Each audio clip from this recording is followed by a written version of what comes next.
आज हम देखेंगे तुलसीदास जी का अगला दोहा। देखिए, तुलसी इस संसार में भांति भांति के लोग, सबसे हंसमिल बोलिए नदी नाव संजोग। सबसे पहले हम बात करेंगे इस दोहे के शब्दों के अर्थों के बारे में। तुलसीदास जी इस संसार में, इस दुनिया में भांति भांति के लोग, कई प्रकार के विचारों वाले, कई प्रकार की प्रवृत्तियों वाले लोग, सबसे, सभी व्यक्तियों से हंसकर मिलकर बोलना चाहिए, बोलना चाहिए। जैसे नदी नाव संजोग, संजोग का मतलब होता है संयोग, और नदी का मतलब यहां पर होता है बहता हुआ पानी, बहता हुआ पानी। ठीक है, तो ये इस दोहे के कुछ अर्थ। अब बात करते हैं इसके भावार्थ के बारे में। एक बार देख लीजिए।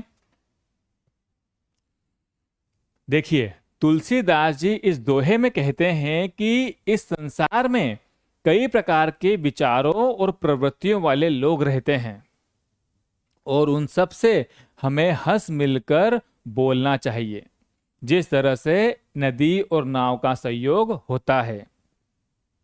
नाव नदी में कुछ दूर जाकर अपनी दिशा बदल लेती है, उसी तरह से हमारा भी यहाँ पर इस पृथ्वी पर लोगों से मिलना क्या है, एक तरह का संयोग है। इसलिए हमें अपनी कटुता को भुलाकर सभी से प्रेम पूर्वक रहना चाहिए। तो यह था इस दोहे का भावार्थ। एक बार और देख लीजिए। तुलसीदास जी कहते हैं कि इस संसार में अनेक प्रकार के स्वभाव वाले लोग रहते हैं, इसीलिए हमें सभी के साथ प्रेम, विनम्रता और मुस्कुराकर व्यवहार करना चाहिए। मनुष्यों का साथ नदी और नाव के संयोग की तरह अस्थायी है, इसलिए आपसी प्रेम और सद्भाव बनाए रखना ही बुद्धिमानी है। ठीक है, एक बार देख लीजिए।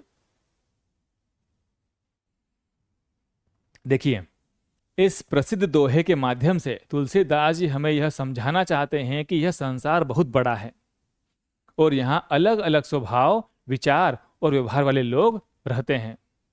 अतः हमें हर किसी के साथ प्रेम, विनम्रता और मुस्कान के साथ व्यवहार करना चाहिए।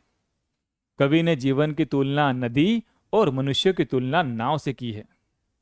जिस प्रकार नदी में नावें कुछ समय के लिए एक दूसरे के पास आती हैं और फिर अपनी अपनी दिशा में आगे बढ़ जाती हैं, उसी प्रकार हम भी इस संसार में कुछ समय के लिए साथ हैं।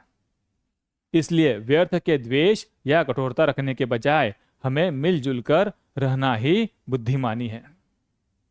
इस दोहे का मुख्य नैतिक संदेश सदाचार और सद्भावना है।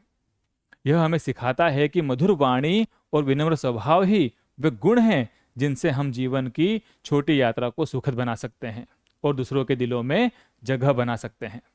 तो यह था इस दोहे के पीछे का गहरा संदेश। आशा करता हूं कि आपको पसंद आया होगा। तो मिलते हैं जल्द ही किसी अच्छे से वीडियो के साथ। तब तक के लिए जय श्री राम।